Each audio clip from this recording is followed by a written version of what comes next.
We can, and we will be getting ourselves into draft. Mazel's joining us as well. Welcome, buddy. Just in time. The draft has just started, so welcome aboard.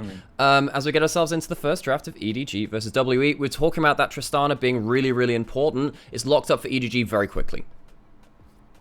It is indeed. Really quick, if you could stream the game, I'm getting your OBS right now, but okay. I will watch your stream itself and see that I really don't like the Kai'Sa pick immediately. Actually. Yeah. I think the poke setup though already for WE is really potent. They'll be able to find things that work around it in the rest of this first phase. I think is what I'm looking for. Okay, so hopefully you should be able to see things to you folks. We're just working through some tech issues in the background there, folks, and as it comes through, it's going to be, of course, big mobile carries for WE that can reposition in the middle of the fight, which can potentially be very, very important for them. EDG looking towards solo kill Jax there on the other side. That's kind of locking in something which can go up against Wayward. I do think this top lane matchup could be very important. I think they're trying to give as much dueling potential to their solo laners to make sure that Fofo and Wayward don't just start popping off. Gotta give it up for a little bit of the veterancy there in the solo lanes, but also for EDG. It was the Lilia locked in for JJ though, so at least getting some of that farming clear speed jungler to utilize the priority of the Tristana gives you. But I think also when it comes to that, it's also largely about having the engage options as well. Because one thing which I was saying is that I really need to see JJ on something that can control the game, can make big plays, can make big engage plays too. The Lilia for me is kind of the compromise between both. You can make some early plays, you can do the engage. You're not necessarily as easy a carry as the Zyra on the other side for Yangsheng, who of course has come in as a new jungler for WE, by the way, coming in from W Academy. Hung has just been benched, so Yangsheng coming in from W Academy. So I think that the Zyra is easier to play in a lot of ways. Your clear speed is pretty much unrivaled, but you don't get that same huge playmaking potential that a Lilia does. Yeah, and you can also kind of be upended a little bit if you get behind to some extent, but I still do really like the contention you can have around objectives, and that's where WE's strengths are right now. I do see EDG's comp and see a lot of potential in the side lanes as well with solo kills, Jax. The obvious focus is some of those top lane matchups right now for EDG as they ban away the Cassante, but it's the Senna that's banned away by WE. And so we get ourselves into second round. No supports locked up, which is surprising to me because so often we see Leona, Nautilus, stuff like that brand out. Also, Ashe just not prioritized at all. I feel like Ashe has been a huge LPL pick. It allows you to go towards Ashe Braum. I think with the Kai'Sa locked in, you're not likely to see that from that side. You're probably looking at a Nautilus maybe fourth pick if you want to do that. I guess they could also just counter pick the Jax immediately though, so and give themselves support counter pick. It really depends if they wanted to take away the Nautilus, which feels like the easiest of the remaining supports to play. Gives you just the all-in that you're always craving, I guess, to some extent, but it's also been a little bit duped with the Leona ban, first and foremost. I think gives it a lot more breathing room if you want to lock it in. I love these offers here because you have two sides. You have two wolves within you. One of them could be winning the lane and but being kind of like all over the place in regards to everything else in terms of the cannon. You do win the lane versus the Jax, but then you have to be on the strong side of the map in a lot of ways. Yep. Or you have the Gragas, which can also beat the Jax, but it's much less about kind of dominating that matchup. It's more about holding the Jax down and having much more peel for your team. This is more of a selfless pick from Wayward than the cannon, which would be more selfish. Ooh, gonna go with the Varus. So utility in the ulti for leave, but also a little bit of poke damage to maybe respond to the immense amount of poke for WE on the other side. Looking for that engage to kind of follow up or at least kick things off so that a Lilting Lullaby can follow through and get the entrances from solo kill as well. I think the Rel could be a nice choice here. Again, that Nautilus was still on the board, but there it is. Yeah, so it is going to be, and it is going to be that Nautilus coming through last as well. I was wondering whether that Nautilus would come through as pick 4, just because it would have allowed them to get you know, get that away from EDG should they have gone towards it. So both teams do now have themselves enough engaged. Sometimes that's something which we see lacking a little bit. We have the Rel, we have the Lilia on one side, and that should hopefully allow the Tristana and the Jax to start running rampant. On the other side, you have kind of a mix of the Nautilus and then the follow-up of the Corki Tristana. The Gragas can help with that too. And I really do think that most of the time when you have like a Varus to Tristana, you think, oh, you're playing up really long range. It's hard to play at range against the Gragas and then all of these other range champions too. I don't think any one team has walked away with a huge advantage. I think this is very much going to come down to team fight execution in a lot of ways, because you do have similar tools to play with both on disengage and in terms of the engage tools as well, and which I love to see that, because both of these teams I don't think are completely out of each other's sights. I think they're both teams which have fallen on hard times. I think they're struggling. This series is one which could be very important to kind of stabilize the narrative about themselves. Yeah, I mean, it's great. I mean, WE definitely salty to be in this Group B a little bit to some extent. EDG were so close, honestly. It wasn't in their hands, but... Or I guess it was in their hands if they were able to win, but they kind of got a little bit gapped in the last series. But now, Game 1 kicking off here for a pretty important matchup in terms of pride, at least for both these two teams. But very interested to see what the jungle matchup's going to rely on here in terms of the newness for Team WE and maybe the classic for EDG and JJ. We're going to get ourselves on to the Rift and get ourselves into the first game between these two teams as well. Down in Group Nirvana is where the teams who couldn't quite get things together in groups come to fight it out and see if they can live another day and get themselves closer towards those playoffs. Level 1. Level 1. Oh, they're going with the unique around the wall so you don't get seen. Uh-oh. Dun, dun, dun, dun, dun. Oh, he saw him at the last second. He's got a flat foot. Ooh. Close stuff. Close stuff. Hey, everybody's got their reactions ready to go already. I was a little bit distracted because I had this conversation with gosh, who was it? I was talking, I think it was with Munchables when I last saw the games here, because that camel in the skybox, I was thinking, why the hell is there a camel here? By the way, folks, that camel's there because the Silk Road starts in Xi'an. WE, they have their arena in Xi'an. So that's why that's there, for anyone who wants a little bit of a cultural hit there. At the same time, flash down on leave. That is not really one you want to be starting the game with, though, because it does feel like now you can start going forwards with that Kai'Sa ults and looking for real kill combos. And that's definitely something to kind of keep an eye on. I particularly want to see how quickly these jungle clears are going to go and how active they want to be after the first clear, because I think it's going to be very telling if we are just going to get kind of farm, then reset, and go back out to re-clear, or if we're actually going to get some activity. Because, again, I think in some ways there's a lot of reliance on getting to item spikes for WE. I feel like there is a little bit of room for that proactivity, like you were mentioning. A little bit more for EDG in some regards. I think having Rel does help with that when you've got the Varus too, because having Rel helps with that. You could say, oh yeah, but the Nautilus on the other side, yeah, that's true. Both these supports could just get a help with that. But I do think like when it comes to having Rel and the Varus, it just gives you a lot of really good early game damage. It's one of the reasons why Varus has been so meta for a while. Of course, he's fallen off a little bit when it comes over to summer. He was something like 87% presence across the entirety of spring, went down to about, 50% in summer. You think, oh wow, 50% presence, that's a lot. Yes, but consider what it was before. Anyway, Champion is just really good both in the early game and then in various builds going towards the late game as well. Now we're coming through to the end of the Zyro clear. Yangxiang and his first clear in the LPL. Normally expecting it just before the 3-minute mark. 2 minutes 54. That's a hell of a timer for Yangxiang. And he gets himself right onto the map very, very quickly. Hits level 4, can go down towards bot side. They don't have a wave crash, though, so you're realistically not in dive range. He made it through his first clear without anything going wrong. Love that. That's a good bar to set.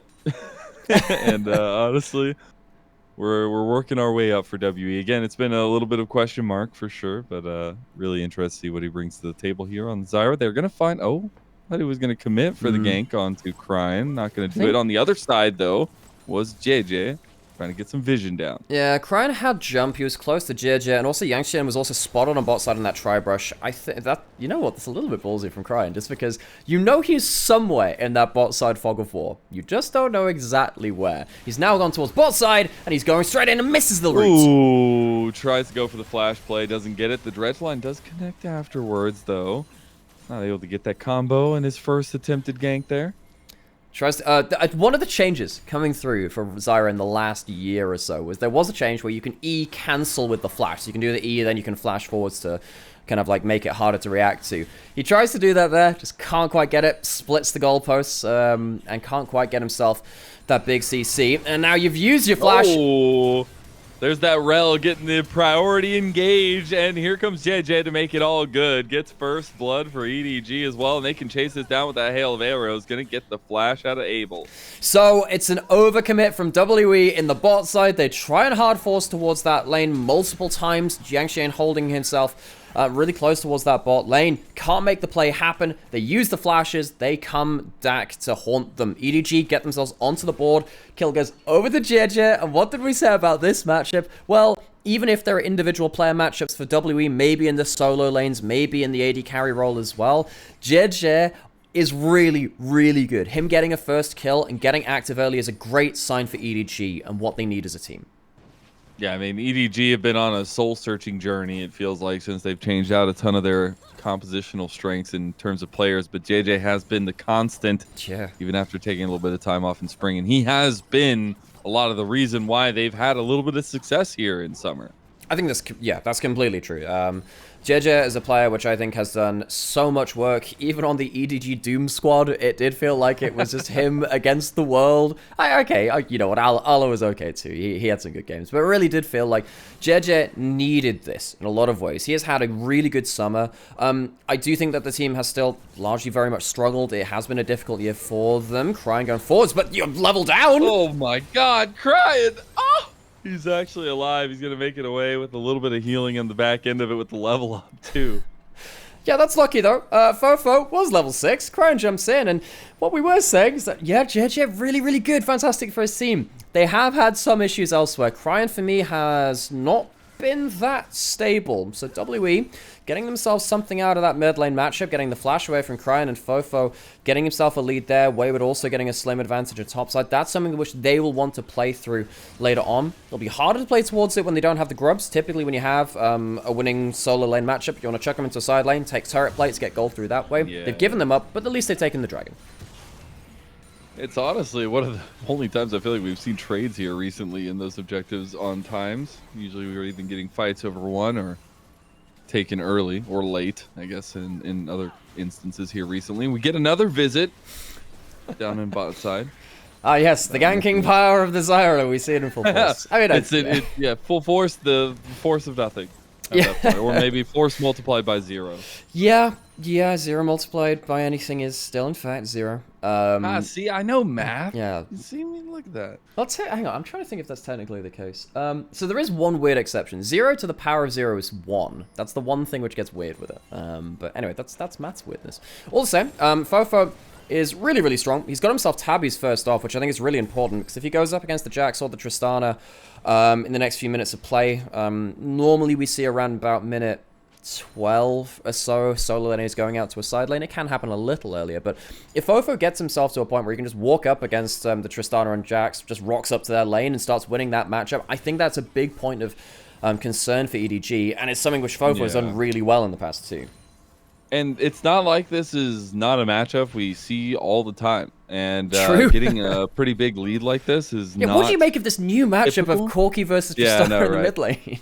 But it's not typical to have such a massive CS differential, I feel like, so early. So definitely some things going wrong for Cryan a little bit early in the lane. But the Tristana is picked for a reason, I feel like, for EDG. Not only the resets and the fights, but a lot of the strength they can provide through the laning power. JJ will end up clearing a little bit of vision around in mid lane, but both junglers perfectly fine with going for the farming aspect in the early game here. Yeah, I mean, you're waiting up until you have the first kind of parts of your kit. You see that JJ, Yangxian both have themselves the Fated Ashes. They'll be cleaning pretty fine. Look, folks, we could talk about this trade in mid lane. It's just what happens with these two. Every Tristana matchup in mid lane is really trade heavy. It's exactly what happens. They have fleet footwork and they have the absorb life runes as well, which means that even if they do take these trades, they get a lot of life steal back just through the regular runes. I thought we tried to remove sustain in runes, folks. This, like, it just feels like we make the same mistakes in new and colorful different ways every couple of years. JJ, he might be going towards top side. Wayward gets stunned. Yeah, not able to get the swirl seed. The cast gonna be dodged out from JJ. Goes for the flash. The lilting lullaby just in case over the top. Meanwhile, in bot side, we have kills going over as well. So some trades across the board as Wink has fallen. Alright, so we get ourselves a cross map. Kill in the bot lane for WE. Kill goes over to the Kai'Sa, which is always important. Kai'Sa with gold can do a great many things. On the other side of the map, though, JJ picks up a second kill. It's going to be Wayward falling behind in this matchup. And with the grubs with EDG pulled off earlier as well, they managed to get them. You get a couple of... well, you get a plate for solo kill as well. So EDG, significant advantage top side. Bot side, no plates went over. They don't get the AD carry of leave away from that wave 2. So I do think it's a slight advantage to EDG in regards to just that cross map. Pretty even contest so far across the board. Now we will have the second spawn of grubs coming up, and you know what that means. We're gonna definitely get some tussling over that. Yeah. As WE gonna try to deny grub again. Yes, we will try and batten down the hatches, close the windows, hide under a table somewhere, and see if we can swipe through that. I did this to Jamada the other night, but your thumb or mine? Do you get the reference? No, I don't. No? Okay. Anyway, this is the kill which happened both sides. Fallout. No, I never really played that, or watched it either. So we're going to see, this is both sides, ganks either side of it. JJ backsteps the cask, ends up getting himself onto the enemy target as well. Does use his flash. I will say when it comes around to this next grubs, which is spawning right now, not having the flash on the Lilia is not great. WE, they do have flash on Nautilus, who has level 6. They could, no, they're not looking to contest. Abel's in bot side. Well, if they are contesting, it's a mistake. Their Kai'Sa's not there. It's a little bit difficult.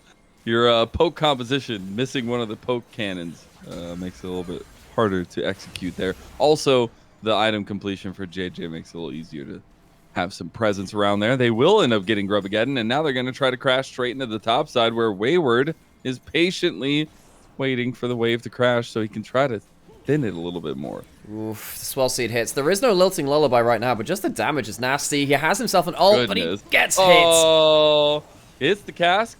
Gonna try to move his big body out of there. Wayward, though, locked down and left out by Leave. There was a TP coming in for Fofo, though. Try to get some fight back. Now, actually, Mark has made the full roam and the depth charge combo. Oh. There you go, and he gets the Dredge Light too! A double kill comes through for Fofo. Oh, and it's an overstay from EDG. That teleport from Fofo does end up making the difference, and Mark cancels out the last bit of Lilia damage. Tries to go forwards with a big slam down with the W, the watch out Eep. Gets dragged back and cancelled out of the animation. So WE, they somewhat come out ahead from that. They get a couple of kills back. It's going to be some important kills onto Fofo, onto this Corki, who, as we said, was already winning the individual matchup. Starts with the ult hitting from Leave. You think, hey, that's normally pretty good. If the Avaris ult hits, you typically expect good things. It's a lot committed to finally get the kill onto the Gragas, though. They end up getting multiple flashes for us, and JJ doesn't have his ult. If he has his ult, the first swell seed before the extra wave came in probably would have ended this play. As we said, the Dredge Line cancels out the Lilia W there as well, which is all sorts of fancy. Mark putting on his best, like Spider-Man between the subway trains situation there. Just pull everything together. He's making it all work out for them. As W will take a second dragon for themselves. They're starting to stack that one up. We have an Ocean Dragon soul. The fact that we haven't got a Spider-Naut skin yet, it upsets me, dude, by the way. Right? I know. Like, what are we doing? The amount of times this guy just like hooks himself to safety, like this man is a superhero. You can't prove it otherwise. So train conductor Orn, we need to give out the job to the skins. All right, JJ. I don't think he realizes he's in this much danger. Oh yeah, no. But he has backup, and there's the Magnet Storm over. He's dead though, so maybe the backup didn't help that much. Able to get one, but Leave gets the other. It is a bit of a trade. Solo kill did TP in as well. Nothing else going to come of it. weird cross-map scenarios coming through. I'm liking that both the teams are looking quite proactive. EDG trying to push up aggressively. It has been countered multiple times, and then you're giving big gold over to Abel and Fofo, despite the fact that Leave got a lot of tower plates. I think he got some up in that towards that top side, and he's gotten some kills himself. Abel's just about even regards to that now. WE rolling with the punches pretty well at least, and now we're getting to the point where I wonder whether Fofo can start popping off with the Triforce power spike. Yeah. It's a really big moment. Need to see whether he can do that before EDG start using, again, Grubbageddon and get themselves a load of plates just like this. That's what Tristana does best. Gonna get the turret plate at the end there too. Huge stuff. It is gonna be an all-out tussle though, as we see first item completions coming through, obviously. Because I think the Rift Herald could be in the eyes of WE as they redeploy out onto the map. Flashback up for JJ. The last time we saw these grubs, we were saying, you know, Lilia, no flash. That's kind of not what you need. Currently, you have really good item spikes. I think the Merc Tread's really important to you in the early game to allow JJ to potentially get through some CC, flash in, get a big ult. He's starting it up right now. Because you have Wink and JJ both with flashes, I think this could be a really explosive fight. Try to get the smite fight. Nope, not going to take the fight there. Rift Herald will just go over to EDG. I understand being afraid of that. Solo kill gets rooted up. He's going to get the combo. Does end up flashing out just in time to use the cask to get to safety. Okay, so EDG, they get themselves Herald, they get themselves Tristana alone in a side lane. That is typically the scene of a crime very soon afterwards. Demolition unassisted on that side. And they get the Herald not to break up a mid lane turret, but to get an inner turret. Oh, right, so they're basically saying, look, we have 6 grubs, we have a Tristana, we can get the inner turret gold, which is much more valuable. But now it's going to be W teleporting back in. No. Wayward says he does not want to allow you here. He's Esquire Gragas. You have to get through him. Now Abel is actually following up just like another bodyguard there. Wink will end up getting away with his flash. Solo kill, staying in the mid lane. So WE don't really defend that top side. They do stop the Herald from getting the full inner turret. And it's really hard to get back towards top lane inner turret, in fairness. Like, it's really hard to do that. What have you spotted? What is that? 0% first turret win percentage. Oh, man. Are you kidding me? Oh, man. Wait, is that just from summer? Now. Are you kidding me? But they've won games. So rough. This is the thing. It normally they didn't be like get the first turret though. All right, they gotta win this one. We're all locked in. This is world finals right now for EDG. They got first turret. They gotta win. Normally, you're sat there thinking, well, if it's 0%, maybe they just didn't win that many games or something like that. Obviously, in spring, they didn't win, like, nearly anything. They almost were in Group A. Yeah, but this team, they almost found themselves to the Ascension group. So, I don't know how the hell they won that many games without taking first turret a single time. So, hey, we're learning a little bit of their dark science here, I suppose. Do they have cookies? Please tell me yes. The dark side. Oh my goodness. A minute until the dragon does spawn, though, would be sole point for WE, so they're definitely going to want to try to get some priority in mid lane. I feel like that's like peak early 2000s, birth of the internet culture. I used to have a t-shirt which said, welcome to the dark side, we have cookies. It really, exactly. I haven't thought about that in years, but I just... It's been burned into all of our subconsciouses. That it has. So anyway, as you said, look, we probably should be talking about Dragon Setup because it could be quite important. WE, they have to. I'm down to talk about cookies and dark side. There are 2 dragons for WE already. Again, we have big summoners available for EDG. Both the carries have those flashes. On the other side, Wayward has flash ult as well. Maybe he's at the point where he could look for an engaged play even on the Gragas. Likely you're looking for big disengaged play though. Look for EDG to over-engage, put down the strangle forms, put down that cask, and see if you can just lock someone up with the big Zyra plant damage rolling across them at the start of it. So EDG, they have the engaged tools. They have that flash Lilia. Great. Just make sure you just don't stay too far on the thorny path. And also not maybe fighting the choke points necessarily, unless Wink is the one to kick it all off, which I think Wink's going to have a lot of potential to make game-changing ultimates and engages here for EDG, as they will be front in the center for this dragon. WE not going to be ones to just let this one go too lightly. Fofo is the one that was answering solo kill in the side lane right now because he has TP. Fofo has found himself behind in gold despite him doing really well in the individual matchup because of the 6 grubs and Tristana getting himself into the side lanes. I will say though, typically, even when Tristana gets ahead of the Corki, I feel like Corki wins that matchup, and you can see right now, he's completely fine wave clearing at least versus solo kill. I don't know what would happen with an all-in between the Jax and the Corki. I guess if you get into Counter-Strike range without using Leap Strike, then it's probably a one trade. But the reason we get to talk about all this is because that side lane matchup seemed to be more important than the Dragon itself. Dragon's been alive for a little while. Yeah, folks. I'm surprised. We haven't had teleports coming through to it. Neither of these teams starting this off too quickly. It comes in now. Remember, same kind of things. EDG, they have great tools to engage, but if they over-engage, things can go different. Ridgeline going a little bit wide there. Yeah, WE are on the back end of this play. The way we're going to try to take the fight there, they've only got one target, and it's on to Wink. Abel's getting that one. Big Stranglethorn to try to separate. They do get out as the Lilting Lullaby comes through. Abel going to be pushed back, crying. Ends up trying to separate the rest of WE away from his team. Now, Dragon didn't reset that entire time, so it's just going to be picked up by WE, who would get Dragon sole point. Yeah, I think Mark does a really good job there, making sure that the initial flashes from EDG were defensive instead of offensive, and it just gave them that extra degree of safety. WE, they get themselves sole point, so we have now seen a complete switch-up of the objectives. All of the top-side objectives went to EDG, they hard-focused on the Grubs and the Herald. WE get themselves 3 Dragons, and now they have that sole point without having fallen behind a whole lot of gold from the Grubs and that Herald. Typically, if you have 6 Grubs and a Herald, you're expecting, 3,000, 4,000 gold leads, something like that. It's not been the case. This has been a big problem for EDG.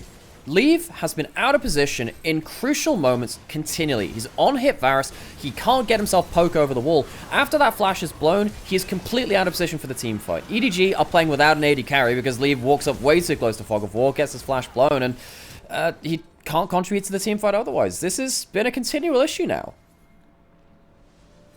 It has been, and you can't do that when they have the go buttons like that. So easily pulled. As we are getting a little bit of bot lane presence from WE after all of that. They'll be sitting fine and dandy with the way that their map state's working out for them so far. And a pretty strong start for a new roster addition.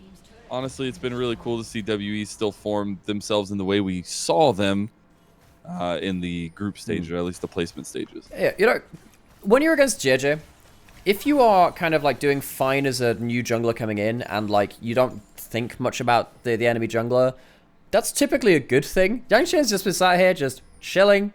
He's been getting himself kill participation. He's got 100% kill participation right now at 005. He's getting himself up to his big items. Like, the fact that this is his first game of the LPL, I mean, he's doing completely fine to me. Has he done anything special so far? No, he only missed a couple of the early ganks, but whatever, Considering he's coming in as a new addition to a roster, which has made a lot of new additions. Abel and Mark both added at different times across summer. And now Yangshan coming in as the newest addition. This is about as good as you could expect from a roster with this much turbulence. Also, just now seeing the second item spikes coming through for WE, at least have been, but some big completions going to be on the board now. And they have kind of complete want of the map right now. If they want to go somewhere, you just lead with Mark. They'll be perfectly fine. They're actually going to look at this outer tower mid lane to take away some more of the defensive structures here for those objective contests. I'm really surprised that EDG didn't defend this harder. This is against 0 Grubs as well. It's not even like there's extra tower damage. EDG failed to work around that dragon, failed to defend that mid lane outer turret. They do take a side lane turret there as well, but it feels like WE walking away with big victories in the last few minutes, considering how well JJ was getting himself into the game early on. It felt like EDG had themselves a lot of options, but they've stalled out somewhat now. They might be able to respond with this on the other side, because again, 6 Grubs, if they get any autos here, it's something, but this is how you defend a turret!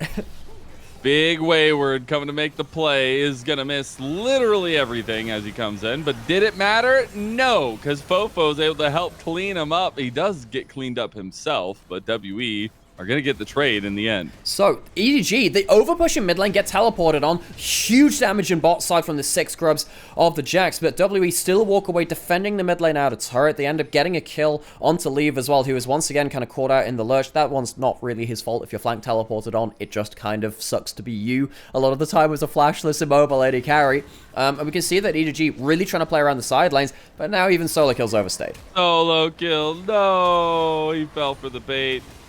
And unfortunately, he will end up falling. Counter-Strike's going to buy a lot of the time. But Fofo will clean that one up for his 4th kill of the game. And this Corki, he's going to be online. I'm so surprised he's behind in gold to the Tristana. Both of these mid laners are just really fair. So yeah, we said, okay, WE, defend your mid lane outer turret. How can you do this? Don't watch. teleporting behind like this is great. Missing everything is not great. How do you miss the body slam too? Wayward showing the spirit, if not the ability. He can move that body so good he can't hit things. That's what it is. I didn't quite realize how bad it was in the play. I was like, dude, I'm like sitting there. I'm like, my brain is just.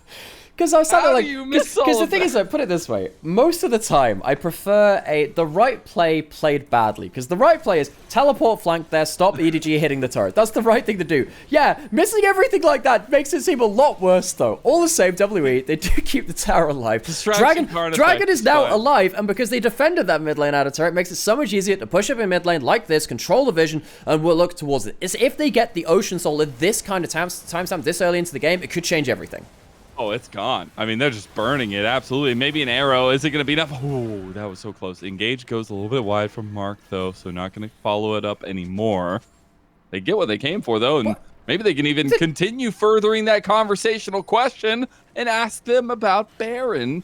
They will pull away from it, though. I mean, there's absolutely the threat. They've got themselves a Leandri's jungler. Zyra, one of the strongest Baron takers in the entire game. Maybe even the best Baron taker in the game. This EDG, you have to contest at some point. Well, that's going to be a big swirl sweep. Okay, doesn't hit anybody. Now, they do get the tier 2 and bot side TP from Solo Kill on the other side of the pipe, but Mark's already kicked it out before Solo Kill can even get here. Chains of Corruption going to go through. Solo Kill's got the flank of a century. Is it going to be enough? Lilting Lullaby goes on to Fofo. They're going to try to get the jump on him. They're all committing onto Fofo. He's going to go down. Now Wayward finds the big body slam there. Big magnet storm back from Wink, though. And it's EDG trying to fight themselves into this one, but Abel has been cleaning them up the whole time. A double kill to Abel, and it's going to be EDG with their tail between their legs. It's 3 Baron buffs out for WE. They take down 3 members of EDG, so they win the fight, they win the Dragon, they win the Baron, they win everything. Now they get themselves the ability to really start rolling across this map, taking the few turrets which will remain between them and the base. Where are we going back to with this? We're going back towards the Baron start, of course, beyond all of this. Mark gets himself a big kind of dissuasion play here, just saying, look, I'm just going to throw everything to make sure you don't get themselves a big engage. Solo Kill takes the turret, but because he takes the turret, he's not really here on the right kind of timing to get a big grouped up engage. They do get onto Fofo. That's important, but it's not the only carry on the Rift at this point. Abel really manages to get himself a good reposition. One of the best things about LPL Kaisers is the way that they start off auto-attacking and then they ult to reposition. Exactly what we see there. And then suddenly Abel, 3,000 gold up on leave. Almost 4 items on the Kaiser with the Ocean Soul. WE, they are ready to rock. Yep. Not only that, he has the Terminus and a Vampiric Scepter. So it's just going to be hard to kind of kill him in a lot of these situations unless you just get perma lockdown on him. With that Baron buff, though, they're going to try to push down this tier 2 in bottom side. Easy does it here as the rest of EDG are across the rest of the map.